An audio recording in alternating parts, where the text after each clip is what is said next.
Hey everybody, this is Modern Refugee. We're out here wandering today, taking a little rainy day hike. Got my pack on that I normally have with me pretty much everywhere we go. And we're actually in Petoskey, Michigan along the Bear River. And we're just going to take a little walk today, shoot some film, and show you guys the sights.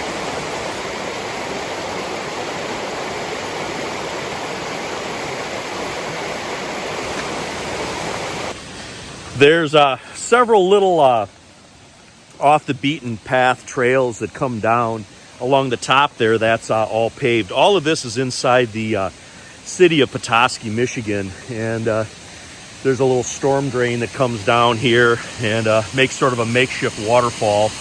And then this drains down to the Bear River. I like getting out in bad weather conditions. Rain, snow, cold weather, because if you can do it in bad weather conditions, you can certainly do it on the nice and easy days. And a little bit about wet weather gear. There's two different thoughts on wet weather gear. Stuff that keeps all the water off you, and then stuff that dries quickly. I like doing like a hybrid approach on days like today. It's about 60 degrees out here, and it's more or less been a steady rain all day. I like to keep my core dry. So I like having some type of wicking shirt on to take the perspiration away from my body. And then I like to have some type of outerwear, like my raincoat that I pretty much always carry with me on my body. But then pants, I like wearing shorts on days like today, because if I was walking through this grass and stuff with pants on, they just get wet anyway. So I would just as soon have my legs basically bare where they dry quickly. And it's sort of a hybrid approach on kind of how I take care of my wet weather gear. And then, of course, I have all my stuff broken down in Ziploc bags and in dry bags in my pack. And with that is dry socks. So if my shoes get wet, I can dry my shoes off. I can sit down somewhere, and then I can put dry socks on. But anyway, just going to take you guys along here, show you some of the sights along the Bear River.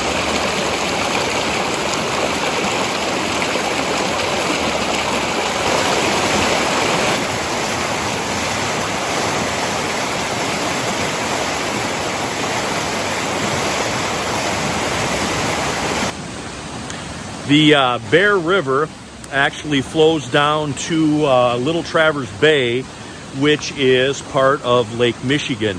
So even though this is sort of out in the woods, it is still very close to a pretty large community. So there's always resources out in cities. A lot of people don't factor that kind of stuff in, but I've seen probably 20 different kinds of native plants along the trail here. Some of them have beneficial properties. So there is always some resources to be gained, no matter where you're at.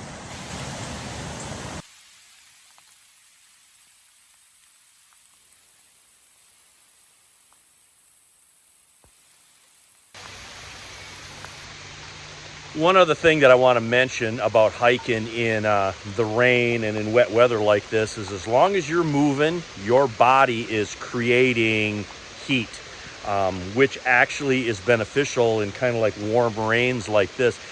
I'm out here, I got my hood back, my hair's wet, my stuff's wet, and I'm really not that cold because I'm constantly moving, so I'm generating heat.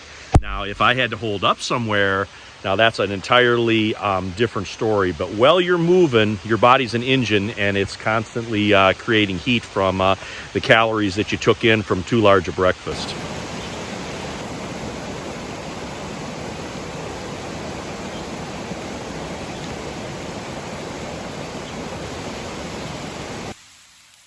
Here's a little something I'll show you guys here while I was walking. What if you had to start a fire out in conditions like this? You can see everything is just completely soaking wet. But this dead wood right here, the inside of this is dry. And it's one of the reasons why I think everybody should carry a saw and a good sturdy fixed blade knife in their pack, because I could saw this off. I could saw 2 or 3 sections of this off. I could take my knife. I could take one of the pieces I sawed off. I could baton it through. The inside of that wood's going to be dry, and I could use that for kindling. A little bit of fat wood, or if you got some type of fire starter or accelerant, I can guarantee you probably get a fire started even in this rain by utilizing the inside of that wood.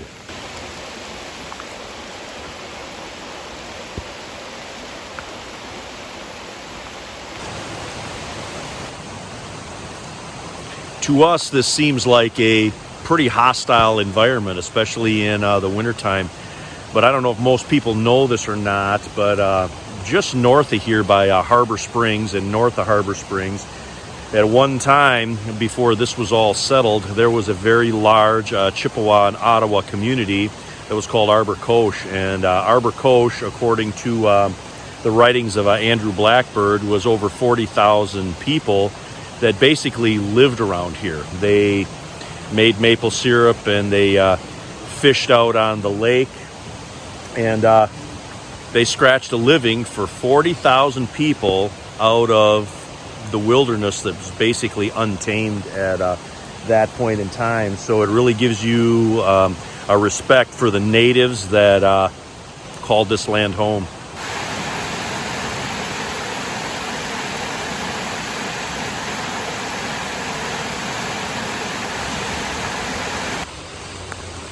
Well, guys, I hope you enjoyed this. Just a little walk here along the Bear River. You know, keep your rain gear with you. Keep your pack with you, because you never know when you stumble across jewels like this, where you can get out, get a little exercise, try your gear, test yourself in the elements, but it's still in a fairly safe environment. I don't have to worry about getting lost here as long as I follow the trails. But you know what? It's good exercise, good opportunity to try your gear out and just interface with nature. Anyway, this is Modern Refugee. Appreciate all my subscribers out there. Hope you guys got a little information and entertainment out of this video. As always, on location here in Petoskey, Michigan.